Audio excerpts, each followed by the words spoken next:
பிஸ்மில்லாஹிர் ரஹ்மானிர் ரஹீம். அளவற்ற அருளாளன் இரட்ட அன்புடைமைய அந்த ஏக இறைவனின் சாந்தியும் சமாதானமும்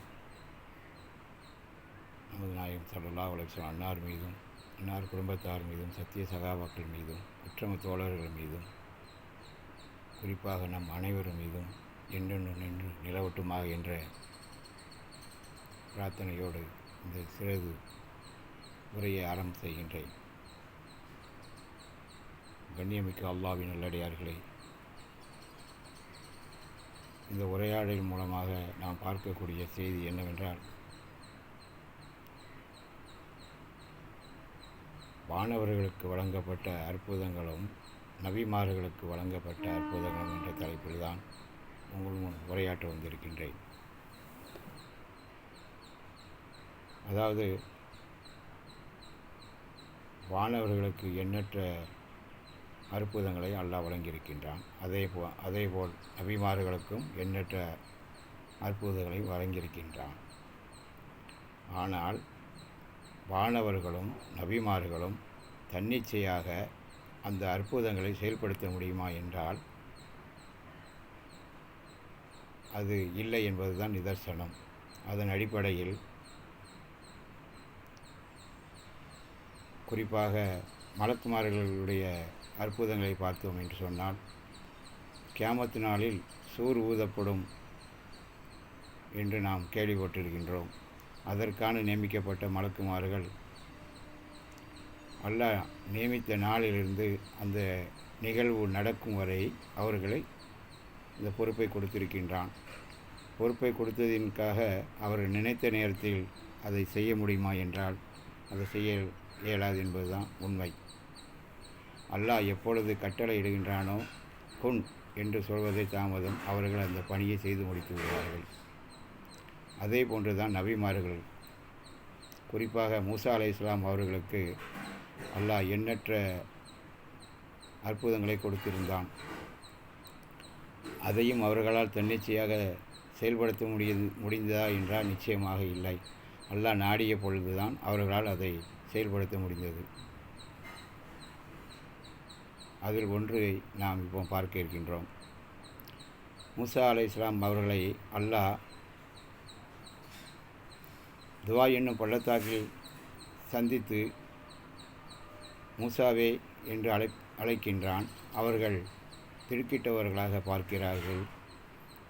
நான் தான் உம்முடைய இறைவன், உம்மை நாம் நபியாக தேர்ந்தெடுத்திருக்கின்றோம் என்று அல்லாஹ் கூறிவிட்டு, மூசா அலைஹிஸ்ஸலாம் அவர் கரத்தில் இருக்கக்கூடிய ஊன்றுகோலை இது என்னவென்று அல்லாஹ் கேட்க, மூசா அலைஹிஸ்ஸலாம் அவர்கள் இது எனக்கு பயனளிக்கக்கூடியதாகவும் கால்நடைகளுக்கு இலைத்தலைகளை பறித்து போடக்கூடியதுக்கு பயன்படுவதாகவும் இருக்கிறது என்று அவர்கள் அல்லாஹ்விடத்தில் கூறுகிறார்கள்.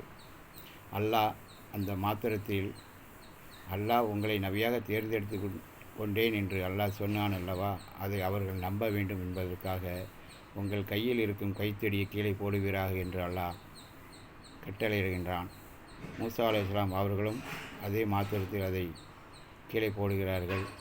அது நெளிந்தோடும் பாம்பாக மாறுகிறது.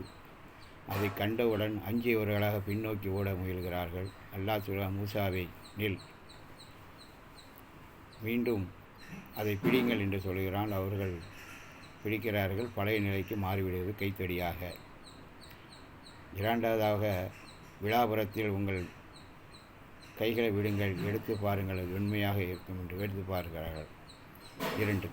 இந்த இரண்டை எதற்காக அல்லாஹ் மூசா அலைஹிஸ்ஸலாம் அவர்களுக்கு அறிமுகப்படுத்துகிறான் என்றால், அவர்கள் உறுதி கொள்ள வேண்டும், அல்லாஹ்வை நம்ப வேண்டும் என்ற காரணத்துக்காக. இந்த நிகழ்வை ஏன் அவர்களுக்கு அல்லாஹ் நிகழ்த்தி காட்டினான்? அதற்கு பின்பு பெரிய ஒரு பணி இருக்கிறது என்பதை அறிவிக்கும் விதமாகத்தான் அதை நிகழ்த்தி காட்டுகின்றான். இந்த நிகழ்வு முடிந்ததுக்கப்புறம் மூசா அலைஹிஸ்ஸலாம் அவர்களிடத்தில், மூசாவே, ஃபிரௌன் எனும் கொடுங்கோலனின் மன்னனிடத்தில் நீங்கள் செல்லுங்கள், சென்று அந்த இஸ்ரவேல் மக்களை என்னோடு அனுப்பிவிடுங்கள் என்று நீங்கள் சொல்லுங்கள், ஏக இறைவன் ஒருவன் தான் என்று சொல்லுங்கள். அதை சொல்லி கொண்டிருக்கும் பொழுது மூசா அலைஹிஸ்ஸலாம் அவர்கள், யா அல்லாஹ், நானும் அந்த மக்கள் மத்தியில் ஒரு கொலைபலி சுமத்தியவனாக இருக்கின்றேன். மேலும் எனது நாவில் முடிச்சுகள் உள்ளது. அதனால் என்னால் இந்த செய்தியை அவர்களிடத்தில் தெளிவாக எடுத்துச் சொல்ல இயலாது என்று அவர்கள் அல்லாஹ்விடத்தில் முறையிட்டு கொண்டே, எனக்கு என்னுடைய குடும்பத்தாரிலிருந்து ஒருவரை எனக்கு துணையாக அனுப்பி வை, ஹாரூனை அனுப்பி வையா அல்லாஹ் என்று சொல்ல, அல்லாவும் அதை ஏற்றுக்கொண்டான். ஏற்றுக்கொண்டு இருவரும் ஃபிரௌன் இடத்தில் செல்கிறார்கள். ஃபிரௌன் இடத்தில் செல்லும் பொழுதும் அந்த கைத்தடியை தன் வசம் வைத்திருக்கிறார்கள். முதலும் அவர்கள் அதை போட்டவுடன் பாம்பாக மாறியது என்று அவர்களும் தெரியும். ஆனால் அந்த நேரத்தில் அதை அவர்களால் போட முடிந்ததா என்றால், அதை செய்து காட்ட முடிந்ததா என்றால் அவர்களால் தன்னிச்சையாக செய்ய இயலவில்லை என்பதுதான் உண்மை. அல்லாஹ் அந்த இடத்திலும் கட்டளை பிறப்பினார். மூசாவை கையில் இருப்பதை நீங்கள் போடுங்கள் என்று போட்டவுடன் அது மிக பெரும் பாம்பாக நெளிந்துகிறது. இது நெளிந்ததும் கண்ட சபையோர்கள் திடுக்கிடுகிறார்கள். மூசாவை மீண்டும் அதை கையில் எடுங்கள் என்று அல்லாஹ் கட்டளையிட்டான். கையில் எடுக்கிறார்கள். அதே போன்று கையை விட்டவர்களாக இருக்கிறார்கள், உண்மையாக இருக்கிறார்கள். இதை இரண்டையும் பார்த்த மூசாவுடைய சபையோரும் மிக கை தேர்ந்த சூனியக்காரர் என்று அவர்கள் சொல்கிறார்கள். அது மாத்திரம் இல்லாமல், மூசாவுடைய இறைவனை நான் பார்க்க வேண்டும், சுட்ட களிமண்ணால் பெரிய மாளிகை எழுப்புங்கள் என்று சபையோர் இடத்தில் சொல்ல, ஹாமான் இடத்தில் சொல்ல, இப்படி அவர்களை கேலி செய்தவர்களாக இருக்கிறார்கள். இந்த செய்தி மூலம் நமக்கு படிப்பினை என்னவென்று சொன்னால், மலக்குகளானாலும் அல்லாஹ்வுடைய தூதர்களானாலும் அல்லாஹ் நாடினாலே தவிர அவர்களால் அற்புதம் செய்ய இயலாது என்பதுதான் நிதர்சனமான உண்மை. அப்படி இருக்கும் பட்சத்தில் நம்மளோடு சமகாலத்தில் வாழ்ந்த மனிதர்களோ அல்லது நமக்கு ஏறத்தாழ ஒரு 200-300 வருடங்கள் முன்னாடி மரணித்தவர்களோ அற்புதங்களை அவர்களாக நிகழ்த்தி காட்டுவார்கள் என்று நமக்கு மத்தியில் ஒரு முற்றிலும் புறம்பான செய்தியை மக்கள் மத்தியில் பரப்பி வருகிறார்கள். உயிரோடு இருக்கக்கூடிய மனிதராலேயே எவ்வாறு செய்ய இயலாது என்கும் பொழுது, மரணித்து மண்ணோடு மண்ணாக மக்கி போன ஒருவரால் எப்படி இயலும் என்பதை நாம் அனைவரும் சிந்திக்க கடமைப்பட்டுள்ளோம். அஸ்ஸலாமு அலைக்கும் வரஹ்மத்துல்லாஹி.